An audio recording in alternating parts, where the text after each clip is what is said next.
This is When Science Speaks, a new web series profiling innovative and interesting people working in science and technical fields, from academia to industry to the nonprofit world. We explore how to be a powerhouse advocate for science and your research, how to advance your career in meaningful ways that make you happy, and how to push back on the ongoing assault on science and other related issues of interest happening in the world.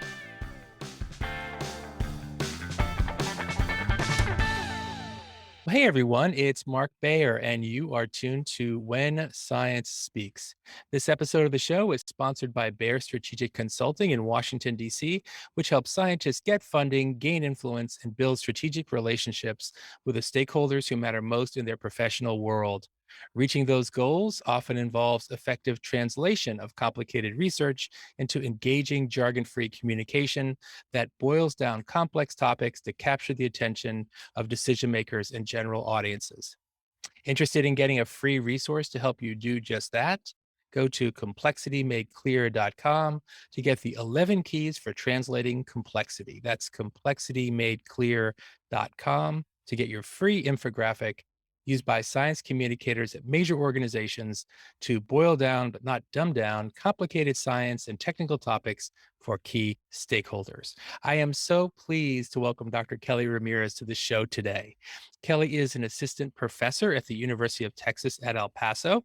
She's a microbial ecologist who characterizes the diversity and biogeographical patterns of soil microbes across the globe. In addition to her scientific research, Kelly co-founded 500 Women Scientists with friend and colleague Dr. Jane Zelikova, and that's an organization with a mission to make science open, inclusive, and accessible. Welcome to the show, Kelly. Thanks so much for having me today, Mark. Thanks for setting aside time to come here on Women's History Month. And we're going to get right into the important work that you're doing and colleagues are doing with 500 Women Scientists. And I just want to start by helping listeners understand the motivation behind creating 500 Women Scientists and the intention behind the name. You have many thousands of scientists now who are part of the organization, and also a bit about the mission and vision of the organization. So in 2016, there was this really big election in America. I don't know if you remember. And at the time, the rhetoric from the candidate who won was very anti-science. And in addition to anti-science, they really were pushing against immigrants, against marginalized folks, against women, against the LGBTQ plus community. And I happened to be in Europe working on a postdoc there, but I kept in touch with my friends and colleagues who were in America who were feeling more of the stress of that election. Specifically, Jane Zelikova, my friend, and we went to graduate school together. She was working for the DOE, the Department of Energy in DC. So she was right in the epicenter of what was happening. And when the election results came in, we were, as women, as scientists, as humans, were very upset with the results. And we thought, this isn't good. What are we going to do for the next 4+ years to counteract the election results? Because we saw, and what came to happen was a lot of laws and changes, not only to science and the environmental laws, but also pushing against human rights, against social justice. And so that was the impetus. And the Women's March happened in January 2017. As all of you probably remember, we were not the only group of people upset and wanted to take action, but we were within the science community.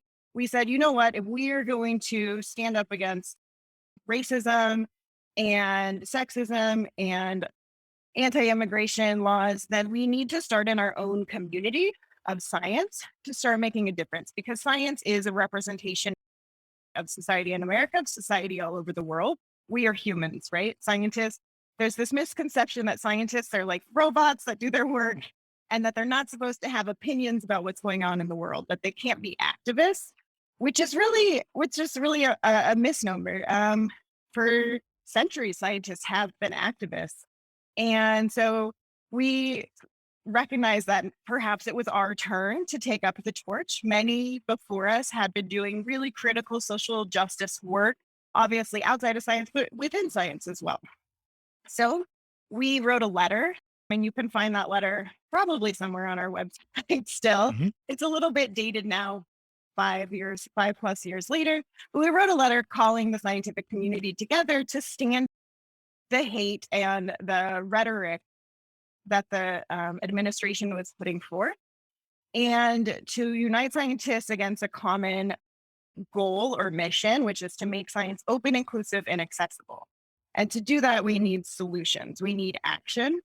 And so we wrote this letter, and our goal was to get 500 women to sign our letter. Mm. Uh, And that was, we were, okay, this is the first idea that we had. And by the end of the weekend, by the end of the day, after we posted it in a small, short little blog on a Scientific American, we had well over 500 signatures. By the end of November 2016, we had 5,000 signatures. By January 2017, we had 17 or 20, almost 20,000 signatures. Wow. So it just exponentially grew. It was wild growth. And we recognized, there's work to be done, and people are looking for a group to work with. Not that there weren't other groups, it just happened to be like that vacuum or that moment Mhm. where people were really fired up. So that was where the name came from. And we are a grassroots organization. We started collecting other women from around the world who were interested in who our letter resonated with. And we put together a leadership team of volunteers that were about 10 or 15 women who came together and who had really thoughtful voices to contribute to and think about what steps we could take, what solutions we as scientists could do.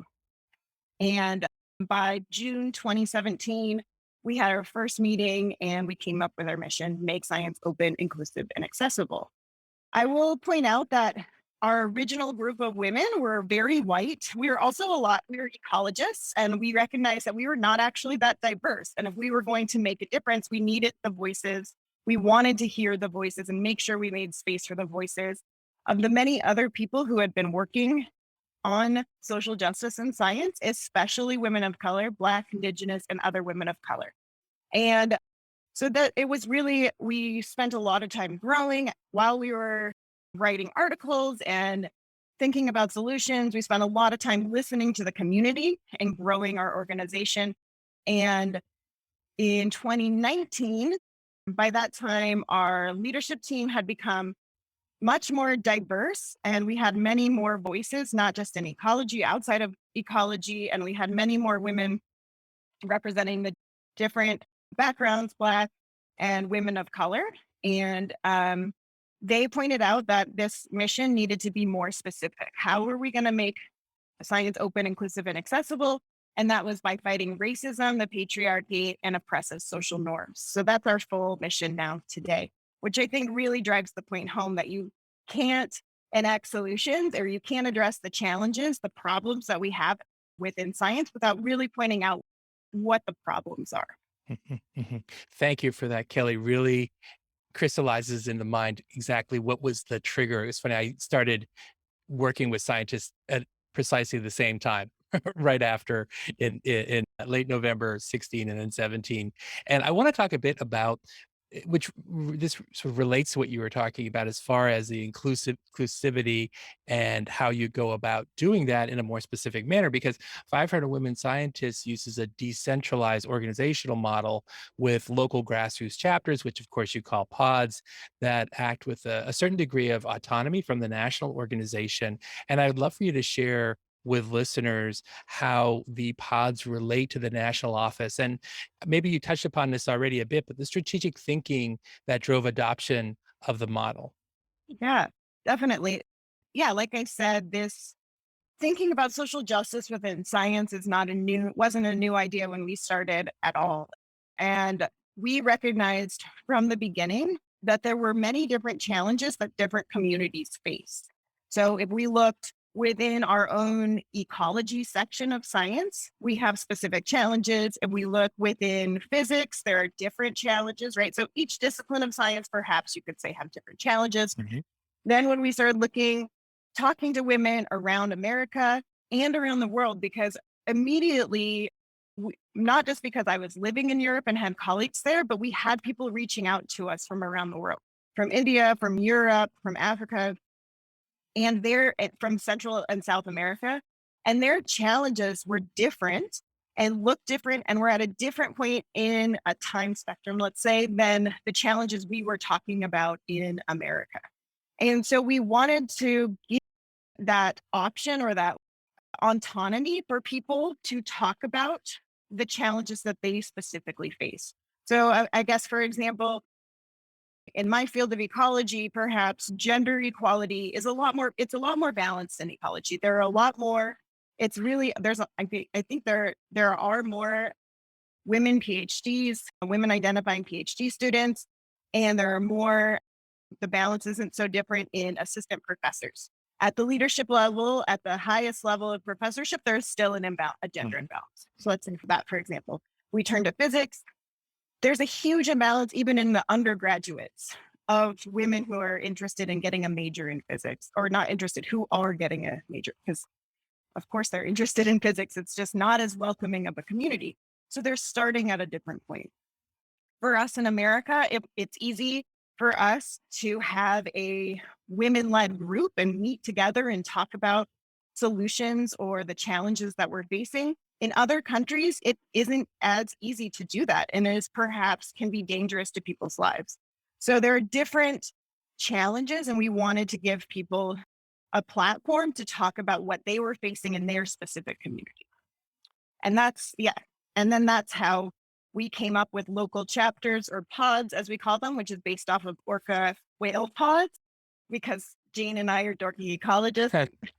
We were like, local chapters doesn't sound that fun. How about an orca pod?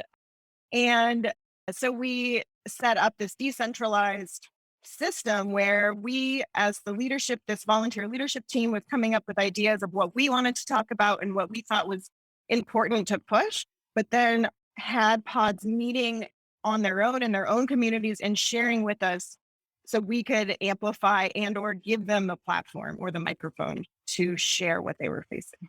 So wise. That was such a smart decision, in my opinion, really, for the reasons that you said, with these different priorities, different experiences, really smart. A lot of organizations don't do that. And then of course you have this national versus local tension all the time. Yeah, really love that. If listeners are interested in connecting with a pod or even starting one in their local area, what's the best way for them to go about doing that? Yeah, they can go on our website, 500womenscientists.org. That's 500, the number. And under Join Us, you'll find pods. You can sign up. And if there's not a pod in your area, you'll be sent an email about how you could start one. And if there already is one, you'll be connected with that pod. We have an interface called Orca, actually, where it connects people through that way. And if you have any questions, we have this OSPod coordinator, Kara Bauer, who has been fantastic to help us link people and make sure they have activities. Because sometimes this speaks to me, I want to do something, and they're not sure where to start. And so we have guidelines, we have lots of activities that you can host in your community, everything from trivia night to hosting a science fair to writing a opinion article. So it really huge span of activities that we have done in the past to recommend that you can start with.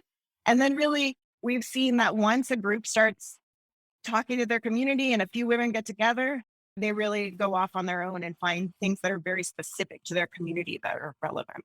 Wonderful. And can you give listeners a sense of how many members now or how many pods there are around the world? Yeah, so we have over 500 pods around the world, which is pretty exciting. 534 pods with 13,000 members in 92 countries. Our most active countries are still the US. Brazil is really active, Germany, Canada, and it's growing, India. So yeah, pretty much anywhere you go in the world, you could meet up with 500 women scientists. So cool. Kelly, I want to shift a little bit and talk about an article that you recently had published. It was on March 4th in Nature Microbiology, entitled Reproductive Justice Must Be Considered in the Scientific Community. We'll have, of course, a link to that article in the show notes that accompany the episode of this of the show. Can you tell us about your focus in the article and also the themes that you would like listeners to take away from the article after they read it? Yeah, definitely. So this was an article I was requested by Nature Microbiology to speak about what it's like to be a woman in microbiology research for International Women's History Month, March. They published it at the beginning of this month, and which was really fantastic. And I was honored to be given a platform to talk about 500 women scientists and my experience as a scientist. I wanted to use that space, that 1,200 words, to give a little bit of background to how I got into activism. I think it's everyone's story is different. Some people start really early, some people start a lot later in life. And I think that's okay if you start later in life, if you're passionate about it and realize, oh, this is something I want to be working on, which was me. I didn't actually start working on this activism work until 2016. So I was in my 30s, and which feels late now in retrospect. I'm like, why was it? What have I been doing with? And I spent a little bit of time talking about my experience and before talking about reproductive justice, because reproductive justice, like we talked about earlier, is an intersectional issue. It is not a white woman's issue. And I think it especially needs to focus on those that are have been most marginalized in our communities, which are Black, Indigenous, and women of color. So I needed to share first that I am a white woman and I have had the privilege of getting to ignore the challenges that many women face in my field and set the stage to how I have had to take a step back and learn and listen from many others who are doing the work, and that this is an ongoing process. And then I wanted to use the rest of my words to talk about reproductive justice. I think that it's often overlooked and only considered from an abortion and this political, and scientists are like, this is not for us. These are the politics that are arguing, but it directly affects me as a woman, as a professor, that where I have students who are in their reproductive years. And I live in Texas, where there was a bill that was passed and went into effect in September 2021. And that said that abortions are no longer allowed after 6 weeks. And for me, this is really terrifying because it could affect me and it can affect my peers. It can affect my students. It affects my community. Lots of data show that these sorts of laws that are limiting reproductive justice harm marginalized communities of color more than any other community. And I live in a community where 80% of the community are Hispanic, so my community will be harmed more by this law than other communities even. And so as a scientist, we can say, oh, we're not activists, but if the laws are impacting my livelihood, my students' livelihoods, my colleagues' livelihoods, that impacts me as a scientist. And then I used the rest of the article to talk about some solutions and how this needs to be a bigger discourse for our institutions and our departments, that these are not issues that we can brush under the rug, that we need to face them head on because they are impacting the humans that are doing the science. Even if an institution only cares about money and success and getting the research published, well, you need your scientists to be the best human that they can be. They need to be able to live their life and have a productive, successful life. And if laws are inhibiting that, they cannot be their best scientists. They cannot be their best selves. And actually, that leads to my next question, which is what sort of policies should organizations, whether they're academic institutions or otherwise, what sort of policies and procedures should they be thinking about and implementing that would be consistent with reproductive justice? Yeah, I think this is definitely a much more difficult. Solutions for this so far can be more difficult. It starts with discussion and education. So does our administration and HR know what reproductive justice is? Is this something, are people aware of all of the topics, all of the vocabulary of it? If we don't have the words to speak about it, how are we going to talk about it?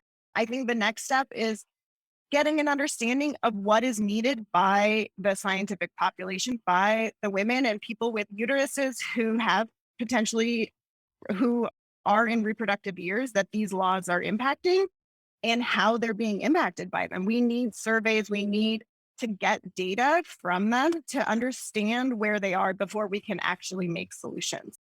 There's no data collection of how many individuals are impacted by this. How are we going to make solutions? Mhm. And then I think once you have that, then you can start having their workshop. I get an email every other day about like setting up your retirement or are you eating healthy from my university. These are priorities that they see for their employees. They can have similar trainings and programs about reproductive justice. And I think starting there is a great step because it puts those words into the dialogue and really takes it apart from any political biases or anything like that. It's just these are things that are happening. People are reproductive, and is there justice for it? So let's start talking about it Mhm. right now. Mhm. Thank you for that. And Kelly, as we wrap up, I want to ask, as you look towards the future, what 500 women scientists see on the radar? I know that, of course, you've got the pods and there are different priorities and different agenda that are out there. But as you look out on the rest of 2022 and beyond, what are some of the things that you and your leadership team are thinking about getting more involved? Oh, so many things. We are this is one of the great things about our organization. We cover so many topics. And if someone has an idea of what they want to do, we and want to take it and run with it, we will support that. I'm really excited about a new program we're working on called Fix the Gap, focusing on that women make 83 cents to the dollar to a man, and that gap increases with Black, Latinx, and Native women. And so we're focusing on changing the culture of science to close this pay gap. There have been a couple of different steps that we've taken. The first one last year, we launched a survey to crowdsource speaking fees and honoraria from across these STEM disciplines to see how much people are getting paid for honoraria. And so we're continuing to work on developing panels and an open access database of this survey.